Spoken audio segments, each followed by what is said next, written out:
আজি আমাৰ অসমীয়া গোটেই জাতিটোৰ কাৰণে এটা বৰ দুৰ্ভাগ্যজনক ঘটনা ঘটি আছে। কথাটো হৈছে কি, প্ৰথম কথা হ'ল কি আমি অসমীয়া মানুহবিলাক আজি নিজৰ ঘৰৰ ভিতৰতে আমি সুৰক্ষিত নহয়। আজি মোৰ এজন নিজৰ ভাই, তেখেতৰ ইয়াত এই এপাৰ্টমেণ্টটোতে তেখেতৰ ফ্লেট আছিল। তেখেতৰ আজি 2 মাহ হ'ল তেখেতে আজি এৰাতি তেখেত থাকিব লগা হৈছে। ঘটনাটো হৈছে কি, তেখেতৰ নিজৰ ফ্লেটটো এজন বিহাৰী সম্প্ৰদায়ৰ ব্যক্তিক তেখেতে বিক্ৰী কৰিছিলে আৰু সেইজনে কি কৰিছে 15 লাখ টকা এটা তেখেতক এডভান্স দি পেলাই তাৰপিছত তেখেতে গুণ্ডা বাহিনী আনি পেলাই তেখেতক সেই ঘৰৰ পৰা বাহিৰ কৰি দিছে আৰু তেখেতৰ বস্তু আপোনালোকে দেখা পাইছে। এতিয়া মোৰ কথা হ'ল কি, লাচিতেনে আমি 2 বছৰ দিন ধৰি পেলাই 2 মাহ দিন ধৰি পেলাই আমি এই গোটেই ঘটনাটোত তেখেতে যে ভুক্তভোগী হৈছে তাৰ কাৰণে আমি কমিশ্যনাৰক আজি জনাইছোঁ, আমাৰ ফালৰ পৰা আমি দৰখাস্ত কৰিছোঁ আৰু তাৰ লগতে আপোনালোকক মই এখন কাগজ দেখাব বিচাৰোঁ। প্ৰথম কথা হ'ল কি, এই কাগজখনত আপুনি চাব, আপোনালোকে ইয়াত CM লিখি দিছিলে। তেখেতে CMক কমপ্লেইন কৰিছিলে। অসমৰ মুখ্যমন্ত্ৰীক তেখেতে কমপ্লেইন কৰাৰ পিছত অসমৰ মুখ্যমন্ত্ৰীয়ে কমিশ্যনাৰলৈ লিখিছে যে এই গোটেই ঘটনাটো আপোনালোকে ছল্ভ কৰি দিয়ক আৰু যিমান পাৰে সোনকালে এই ঘটনাটোত জড়িত প্ৰত্যেকজন ব্যক্তিৰ ওপৰত আপোনালোকে বিহিত ব্যৱস্থা গ্ৰহণ কৰক। মই এতিয়া ঘটনা আমাৰ প্ৰশ্ন কৰিব বিচাৰোঁ যে অসমৰ মাননীয় মুখ্যমন্ত্ৰী, গৃহ বিভাগৰো তেখেত মন্ত্ৰী, গতিকে তেখেতৰ এই অস্তিত্ব আছেনে নাই আৰক্ষী বিভাগৰ মাজত? আমি প্ৰশ্ন কৰিব বিচাৰিছোঁ যে তেখেতে অসমৰ জাতি মাটি ভেটিৰ কথা কোৱা এইজন মুখ্যমন্ত্ৰীয়ে আমাৰ অসমৰ প্ৰত্যেকজন ব্যক্তিৰ সুৰক্ষাৰ কথা তেখেতে চিন্তা কৰে নে নকৰে? প্ৰকৃতাৰ্থত তেখেতৰ কি চিন্তাধাৰাবিলাক আমাৰ অসমীয়া জাতিৰ কাৰণে উপকৃত হৈছে নে নহয়? মই আজি প্ৰশ্ন উত্থাপন কৰিব বিচাৰিছোঁ অসম পুলিচ প্ৰশাসনক। আজি কমিশ্যনাৰক বাৰে প্ৰতি তেখেতে দৰখাস্ত কৰাৰ পিছতো আজি পৰ্যন্ত 1 মিনিটৰ কাৰণেও ইয়াত এই ঠাইতে থকা দিছপুৰ থানাখন ইয়াত আহিব পৰা নাই। আজি তেখেতে ঘৰৰ ভিতৰত আহিবলৈ তেখেতে ভয় কৰিছে। আমি তেখেতক লৈ আনিছোঁ লগত, আনি পেলাই সেই ঘৰটো মুখাগলৈ যাবলৈ ভয় কৰিছে। কিয়নো তেখেতক 50-60 জনীয়া এটা ভেৰণীয়া গুণ্ডাৰ দলে তেখেতক আহি পেলাই ঘৰৰ পৰা বাহিৰ কৰি দিছেহি আৰু তেখেতৰ বস্তু ইয়াত পেলাইছে। তেখেতক আজিলৈকে ঘৰত সোমাবলৈ দিয়া নাই।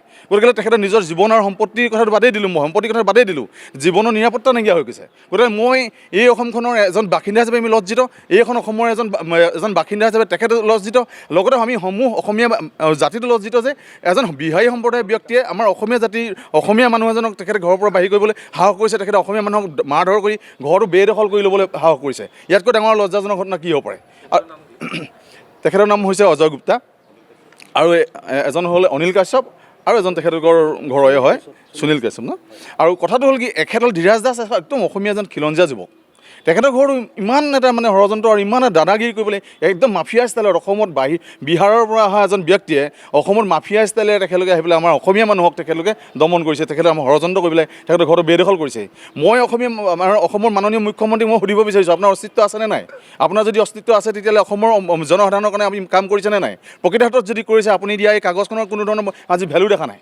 মই ইয়াৰ কোনো ভেলুৱে পোৱা নাই, কাৰণ তেখেতে স্পষ্টভাৱে লিখিছে ইয়াত যে গোটেই বস্তুটোৰ ওপৰত আপোনালোকে চকু দিয়ক আৰু এই ব্যক্তিজনক এটা ভাল এটা সিদ্ধান্ত দিয়ক। আজি আমি আমাৰ যিজন কমিশ্যনাৰ তেখেতৰ ওচৰলৈ যোৱাৰ পিছত আমি গম পালোঁ যে তেখেতে গোটেই ঘটনাটো আগৰ পৰাই জানে। জনাৰ পিছতো আজি 2 মাহ দিন ধৰি পেলাই এজন অদৈবতে য'তে ত'তে থাকিব লগা হৈছে। এনেকুৱা এটা অৱস্থা পৰি গৈছেগৈ আমাৰ অসমীয়া মানুহৰ। গতিকে আজি এই বিহাৰীয়ে আহি পেলাই বিহাৰী উৎসৱ পাতিবলৈ বিচাৰে, অসমত আহি পেলাই তেখেতে ৱাইন শ্বপ খুলিব পৰা হ'ল, বাৰ খুলিব পৰা হ'ল, কিন্তু অসমীয়া জাতিটোৱে আজি তেখেতলোকৰ ওচৰত হাত পাতিব লগা আছে নিজৰ মোৰ বাসস্থানটো আপোনালোকে ঘূৰাই দিয়ক বুলি। ইয়াতকৈ লজ্জা আমাৰ সম্পূৰ্ণ এই বহিৰাগতৰ মানুহবিলাকৰ উৎপাতত আমি থাকিব পৰা নাই। গতিকে আমি এনেকুৱা এটা আজি অনুভৱ কৰিছোঁ। গতিকে আমি আজি মাননীয় আৰক্ষী আয়ুক্ত মহানগৰ জিলা আৰক্ষী আয়ুক্তক আমি এখন পত্ৰ দিছোঁ আৰু আমি তেখেতক জনাইছোঁ যে সম্ভৱতঃ আপুনি যিমান পাৰে সোনকালে কৰক। আমি 12 ঘণ্টা সময় এটা এখেতলোককো দিবলৈ আহিছিলোঁ, তাত কিন্তু তলা লাগি আছে কাৰণে মানুহক আমি একো ক'ব নোৱাৰিলোঁ। কিন্তু আমি আপোনালোকৰ জৰিয়তে আজি আমি আহ্বান জনাইছোঁ যাতে তেখেতে 12 ঘণ্টাৰ ভিতৰত সেই ঘৰটো খালী কৰি দিয়ক। অন্যথা আমি লাচিতে কিন্তু ইয়াত আমি এটা বৃহত্তৰ এটা আন্দোলন গঢ়ি তুলিম। কিয়নো আমি বহিৰাগতৰ যিটো অগ্ৰাসন আমাৰ অসমীয়া মানুহৰ ওপৰত হৈছে, সেইটো আমি একদম আজি এই ঘৰটো একদম পূৰা জলপট এটা উদাহৰণ। দ্বিতীয়তে 2 দিনমানৰ আগত আপোনাৰ পাথৰকুঁৱাৰীত আমাৰ এজনে একদম থলুৱা যুৱকক তেখেতৰ ব্যৱসায়িক প্ৰতিষ্ঠানৰ ভিতৰত সোমাই গুলীয়াগুলীকৈ তেখেতক প্ৰহাৰ কৰিছে। তাৰপিছতো আজিলৈকে সেই বিহাৰী যুৱককেইজন কিন্তু একদম উন্মুক্ত হৈ তেখেতলোকে ঘূৰি ফুৰিছে। কেনেকৈ পাৰিছে প্ৰশাসন থকাৰ পিছতো? গতিকে আমি 12 ঘণ্টা সময় দিছোঁ। যদি 12 ঘণ্টা সময়ৰ ভিতৰত যদি কোনো এটা ধৰণৰ ইয়াৰ কোনো উত্তৰ নাপাওঁ, তেতিয়াহ'লে কিন্তু আমাৰ নিজাববীয়াকৈ কিন্তু আমি আমাৰ নিজৰ কাৰ্যপন্থা আমি হাত ল'বলৈ কিন্তু বাধ্য হ'ম। আৰু ইয়াৰ বাবে কিন্তু আমি দোষী নহ'ম। কিয়নো আমি দোষী নহ'ম। অসমৰ মাননীয় মুখ্যমন্ত্ৰীয়ে ইয়াৰ কাৰণে সময় দি কমিশ্যনাৰক দিছিলে যে এই ঘৰটো যিখিনি হৈ আছে আপোনালোকে ছল্ভ কৰি দিয়ক। তেখেতলোকে কৰা নাই। মুখ্যমন্ত্ৰীৰ কথাও তেখেতলোকে অৱমাননা কৰিছে আৰু এই বাহিৰৰ পৰা অহা এই পৰিয়ালটোৱে গোটেই সমগ্ৰ জাতিটোৰ মুখত থুই আহিছে বুলি মই ভাবিছোঁ।